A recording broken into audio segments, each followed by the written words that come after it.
kami dari kelompok Puli dan Sabuk akan menjelaskan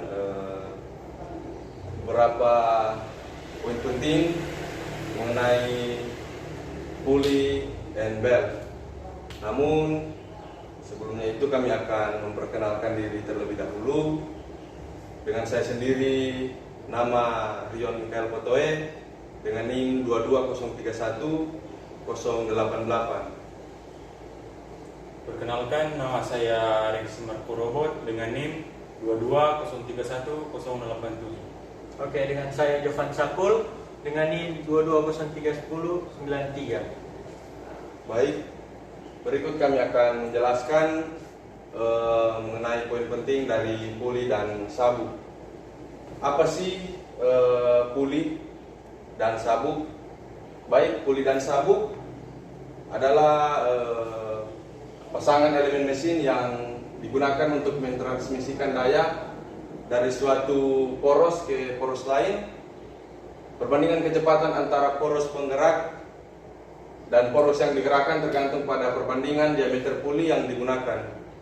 Agar dapat mentransmisikan daya, puli dihubungkan dengan belt atau sabuk dan memanfaatkan kontak gesek antara puli dengan sabuk. Secara umum, transmisi puli dan sabuk digunakan ketika kecepatan rotasi berada di sekitar 10 sampai 60 meter per second. Pada kecepatan yang lebih rendah, tegangan tarik pada sabuk yang menjadi terlalu tinggi untuk jenis-jenis sabuk yang tertentu. Pada kecepatan yang lebih tinggi, gaya sentrifugal dapat melepaskan sabuk dari puli sehingga mengurangi kapasitas torsi, efektivitas, dan usia pakai sabuk. Kemudian kita masuk pada fungsi puli dan sabuk. Yang pertama, sabuk berfungsi untuk mentransfer daya dari suatu komponen mesin ke komponen lainnya, seperti pada mesin conveyor atau mesin-mesin industri lainnya. Sedangkan puli sendiri berfungsi sebagai roda atau disk yang membantu mentransfer daya dari suatu komponen ke komponen lainnya. Melalui sabuk, puli dapat memiliki ukuran yang berbeda untuk mengatur rasio kecepatan dan antara dua komponen.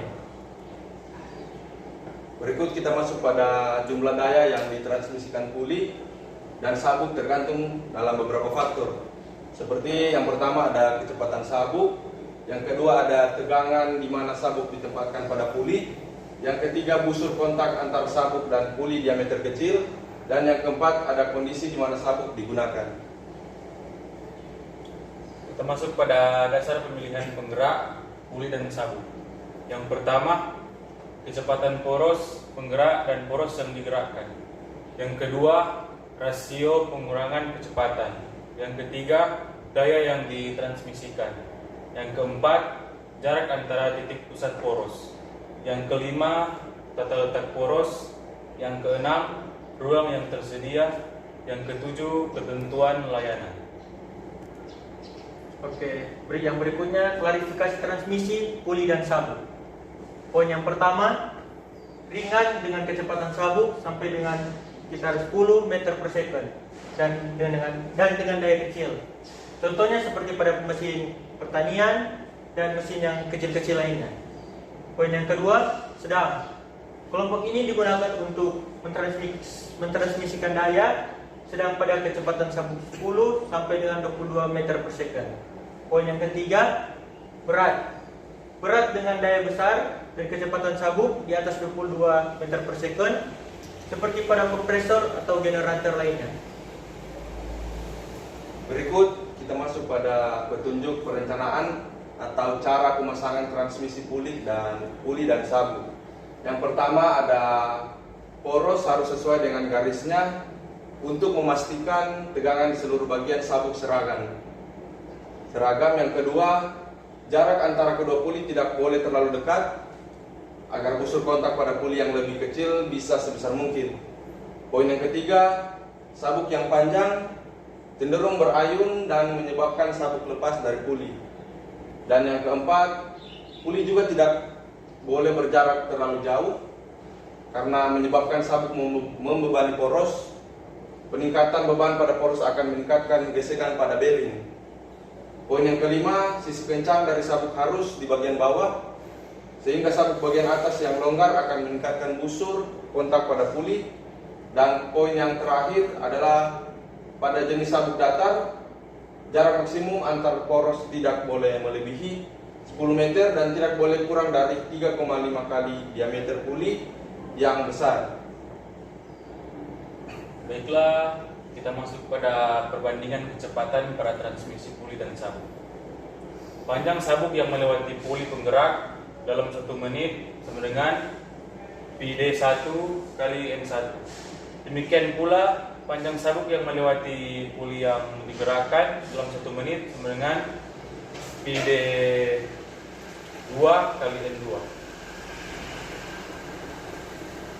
Karena panjang sabuk yang melewati penggerak dalam 1 menit sama dengan panjang sabuk yang melewati pengikut dalam 1 menit, maka PD1 kali N1 sama dengan PD2 kali N2 sama dengan N2 per N1 sama dengan D1 per D2. Oke. Yang berikut di mana D1 sama dengan diameter penggerak dan D2 sama dengan diameter pengikut. Kemudian yang ketiga N1 sama dengan kecepatan penggerak dalam RPM, dan yang keempat N2 kecepatan pengikut dalam RPM.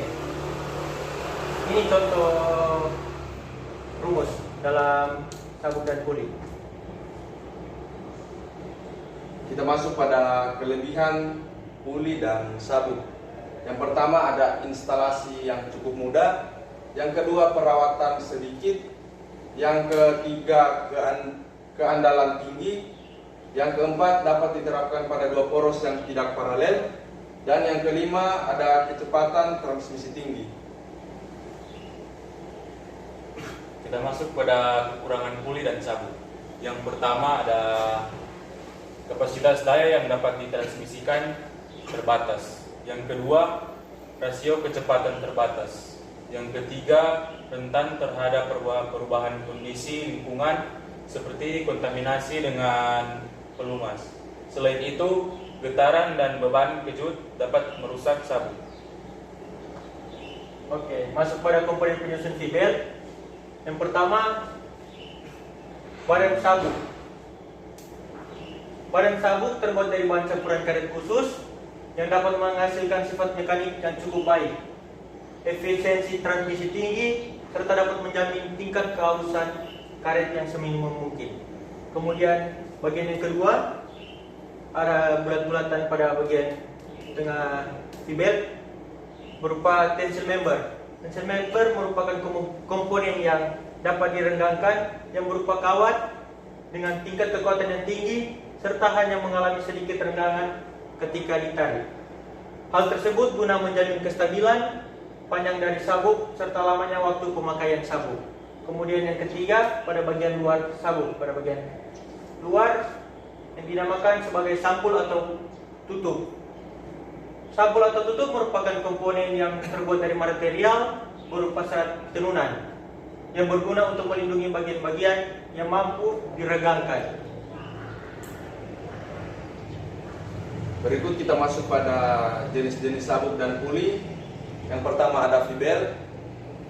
Di sini kami mengambil suatu gambar yang merupakan seringnya kita lihat di bengkel-bengkel, ada kompresor, di mana V-belt tersebut adalah karet yang digunakan untuk mobil, truk, bis, peralatan konstruksi dan berbagai aplikasi penggerak aksesoris, di mana jenis ini memiliki ketahanan panas, abrasi dan deformasi yang sangat baik karena digunakan di bawah fluktuasi beban yang tinggi dan suhu tinggi di dalam ruang mesin.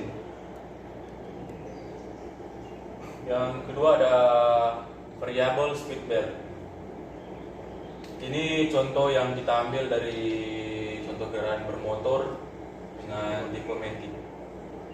Di sini dimana sebuah sabuk kecepatan bervariasi adalah tepi mentah jaket V-belt yang digunakan untuk aplikasi seperti skater dan motor bebek pada umumnya. Kemudian ada timing belt. Timing belt adalah sabuk transmisi yang disinkronisikan yang mentransmisikan daya sabuk dan katrol membentuk mesin gigi. Ini contohnya. Tingkat kebisingan lebih rendah dibandingkan dengan rantai roda gigi lainnya. Karena meminyaki tidak diperlukan, maka bisa mencapai transmisi tenaga yang bersih. Ini contoh gambar dari timing belt. Dan yang terakhir ada V-rivet belt. Kami mengambil satu gambar sabuk dan puli, di mana V-rivet belt sendiri menggabungkan karakteristik transmisi tinggi dari V-belt, fleksibilitas flat belts, dan compact system. Sabuk transmisi gesekan berkontribusi terhadap efisiensi transmisi yang baik dengan tata letak sumbu multi dan diameter puli yang lebih kecil. Sekian presentasi yang dapat kami sampaikan. Kurang lebihnya kami mohon maaf atas salah kata yang kami ucapkan. Dan pada kesempatan kali ini juga kami akan menampilkan sedikit video animasi mengenai puli dan sabuk.